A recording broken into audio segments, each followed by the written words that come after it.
देश की मिट्टी से प्रेम ही राष्ट्र भक्ति का पहला कदम है। तो आइए जोरदार तालियों के साथ स्वागत करें कार्तिकी किरण का, जो महाराष्ट्र से हमारे बीच मौजूद हैं और हिंदी भाषा में अपना वक्तव्य प्रस्तुत करेंगी। जोरदार तालियों के साथ स्वागत कार्तिकी किरण का।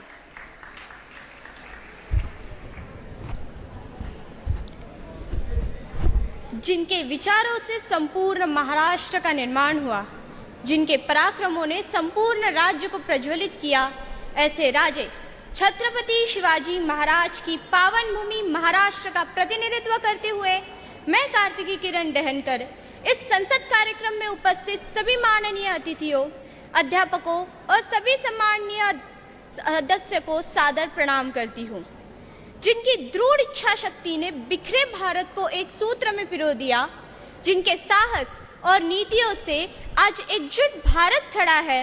ऐसे लोह पुरुष, भारत की एकता के निर्माता सरदार वल्लभ भाई पटेल जी को मैं शत शत नमन करती हूँ।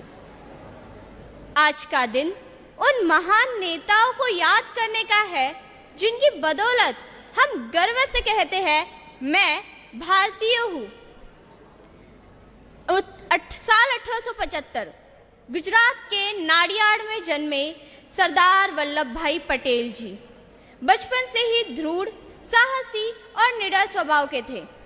कठिन परिश्रमों से निकलकर उन्होंने वकालत की डिग्री प्राप्त की, लेकिन जब देश को उनकी जरूरत पड़ी, उन्होंने बिना एक पल सोचे देश के लिए अपना सब कुछ समर्पित कर दिया। उनका सबसे बड़ा योगदान था भारत का एकीकरण। 1947 में आजादी के दौर में भारत कुल 562 रियासतों में बिखरा हुआ था। ऐसे में 1947 में भारत कुल 562 रियासतों में बटा हुआ था। हर रियासत का अपना राजा, अपने नियम और अपनी सेना।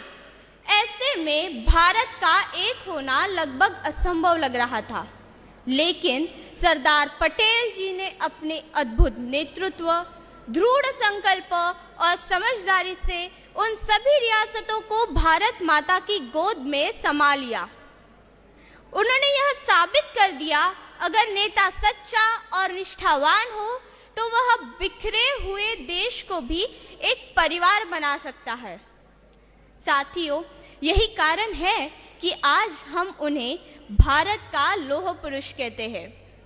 उनकी याद और सम्मान में बना स्टैच्यू ऑफ यूनिटी, जो एक प्रतिमा ही नहीं बल्कि भारत की एकता और शक्ति का प्रतीक है। सरदार पटेल जी के यह वाक्य आज भी हर भारतीय को प्रेरित करते हैं कि एकता में ही हमारी शक्ति है और विभाजन में हमारी कमजोरी। एकता में हमारी शक्ति है और विभाजन में हमारी कमजोरी। आज जब हम नए भारत का निर्माण कर रहे हैं, तो हमें पटेल जी के उन आदर्शों से यही सीख लेनी चाहिए कि हम सब मिलकर जाति धर्म से ऊपर उठकर हमारे देश की एकता और प्रगति के लिए कार्य करेंगे।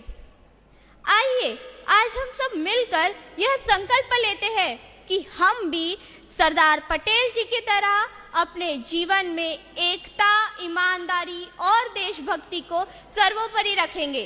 धन्यवाद। जय हिंद, जय भारत, भारत माता की।